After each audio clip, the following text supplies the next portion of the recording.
বাংলাদেশী চলচ্চিত্র জগতের অন্যতম আলোচিত ও গ্ল্যামারাস মুখ পরীমণি। সাধারণত এক গ্রামীণ পরিবেশ থেকে শহরে এসে ঢালিউডের শীর্ষ নায়িকাদের তালিকায় নিজের নাম লেখানো এই যাত্রাটা মোটেও সহজ ছিল না তার।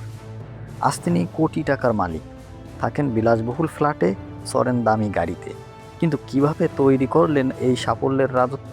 কোন কোন উৎস থেকে আসে তার এই বিপুল আয়? আমরা জানার চেষ্টা করব আজকের এই ভিডিওতে। পিরোজপুরের মেয়ে শামসুন নাহার স্মৃতি, যাকে পুরো দেশ চেনে পরীমণি নামে। 2014 সালে বিনোদন জগতে পথ চলা শুরু করেন তিনি। প্রথমে মডেলিং এবং টেলিভিশন নাটকে কাজ করলেও খুব অল্প সময়ে তার রূপ এবং অভিনয়ে নজর কাড়েন চলচ্চিত্র পরিচালকদের। 2015 সালে ভালোবাসা সীমাহীন চলচ্চিত্রের মাধ্যমে ঢালিউডে তার অভিষেক ঘটে। এরপর আর পিছনে ফিরে তাকাতে হয়নি তাকে।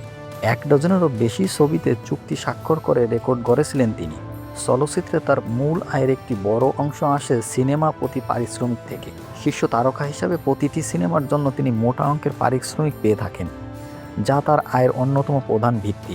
শুধু সিনেমাই নয়, পরীমণি আয়ের একটি বিশাল অংশ আছে ব্র্যান্ড এন্ডোর্সমেন্ট থেকে। দেশি বিদেশি বিভিন্ন জনপ্রিয় ফ্যাশন ব্র্যান্ড, প্রসাধনী কোম্পানি এবং বিভিন্ন ব্যবসার ব্র্যান্ড হিসাবে তিনি কাজ করেন। প্রতিটি বড় বিজ্ঞাপন প্রচারে তার চুক্তির থেকে কয়েক লাখ টাকা বা কোটি টাকা আয় করে থাকেন। বর্তমান যুগে সোশ্যাল মিডিয়ায় তাদের আয়ের বড় এক মাধ্যম। ফেসবুকে পরীমণির কোটি কোটি অনুসারী রয়েছে, ইনস্টাগ্রামেও রয়েছে প্রচুর ফলোয়ার। তিনি ব্র্যান্ডের পেজ প্রমোশন করেন বা বিজ্ঞাপন দেন এবং ডিজিটাল কন্টেন্ট থেকেও নিয়মিত মোটা অঙ্কের আয় করেন এই অভিনেত্রী। কঠোর পরিশ্রম ও জনপ্রিয়তার সুবাদে পরীমণি গড়ে তুলেছেন বিলাসবহুল জীবনযাপন। রাজধানী ঢাকায় নিজস্ব ফ্ল্যাট, দামি গাড়ি, জীবনযাত্রার জন্য তিনি সবসময় আলোচনার কেন্দ্র থাকেন।